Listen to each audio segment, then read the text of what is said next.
Hi, it's Rob Brooks. Today's my day where I traveled up from New York, northeast direction, and ended up in downtown Boston. And I'm telling you, I'm having a great time. I love history, and there's so much history here. And that's what you're going to be seeing, a bit of the Freedom Trail tour that I went on just a little earlier today. A lot of great stuff here. Right now I'm right across the street from the Boston Common in what I believe is called the Boston Gardens, and right by this beautiful lake, and just enjoying a wonderful early spring day. And I just want to take you along a little bit today. No business, just share with you a bit of Boston and just my joyous day of being here. So come on in. Let's take a look at the tour and some other things that I did today in Boston. What do we want? Respect! Now! Respect! Now! What do we want? Respect! Now! What do we want? Respect! Come on, you can do better than that. What do we want? Respect! What do we want? Now! Respect! What do we want? Now! What do we want? Respect! When do we want it? Now! What do we want? Respect! When do we want it? Now! What do we want? Respect! When do we want it?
Went to them, and he said, when you form that army, I think you should make me the leader. That is how you should pay me back for all that I've given to the cause. They said, okay, John, we'll take that into consideration. But when it came down to it and they picked a leader for the Continental Army, was it John Hancock? No, it was George Washington. Right. Well, John Hancock was upset. He went back and he said, what's going on? I thought you were going to make me the leader. They said, well, John, when it came down to it, we thought we needed somebody with military experience to lead the army. We thought, maybe that was an important qualification. George has quite a bit of that. You, not so much.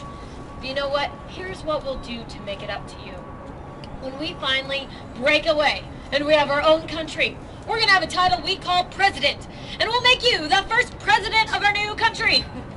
Well, when it came down to it, we had our first president. Was it John Hancock?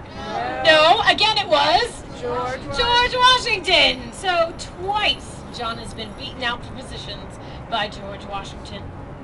Now, this rivalry was not helped by the fact that John Hancock was a short little man, 5'5", 5'6", somewhere around there. George Washington, though, over 6 feet tall, very tall, commanding presence. Yeah, that didn't help John's jealousy factor any. Now, John did have a very lovely wife. Her name was Dorothy Quincy.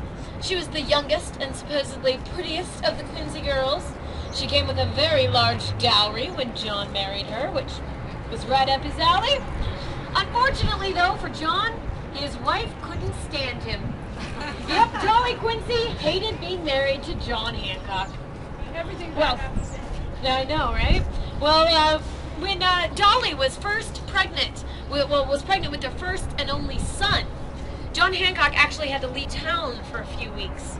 So he went to his wife, he apologized. He said, I'm sorry, I have to leave you as you're about to have, our baby. But I hope when I come back home, I will see a healthy newborn baby son and see that you named him after me. Well, when he got back home from his trip, he did in fact see a healthy newborn baby son. But was it named John Hancock? Nope. You know what it was named? George Washington Hancock. She put the Washington in there to get a little dig on her husband. So wife's revenge, gentlemen. Just watch out. We're going to head on up to Paul.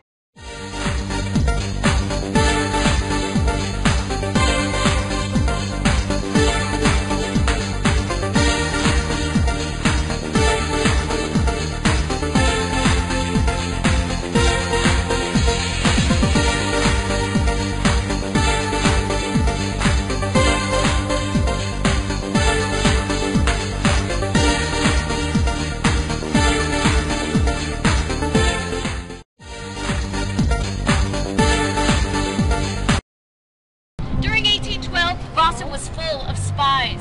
If you saw somebody you didn't recognize, all you had to do was say, hey, you, what's on top of Faneuil Hall? Luckily, he was all right, but if he didn't know, we could throw him in jail. Literally, that is how we picked out spies in Boston. Pretty crazy. What if you were a tourist? Well, I don't think we didn't have so many tourists. People weren't, traveling to see Boston. Yeah, it took a while for Boston to figure out people would want to come see our historical sites. But, nice little segue there, I thank all of you for coming on my tour to see these historical sites. Thank you. You guys were a fantastic group. I want to thank you for taking my tour especially because I work for the Freedom Trail Foundation, the only nonprofit company giving tours of the Freedom Trail. So what you paid for your tickets actually goes back into restoring the sites on the trail. So, huzzah! Good for you! Yay!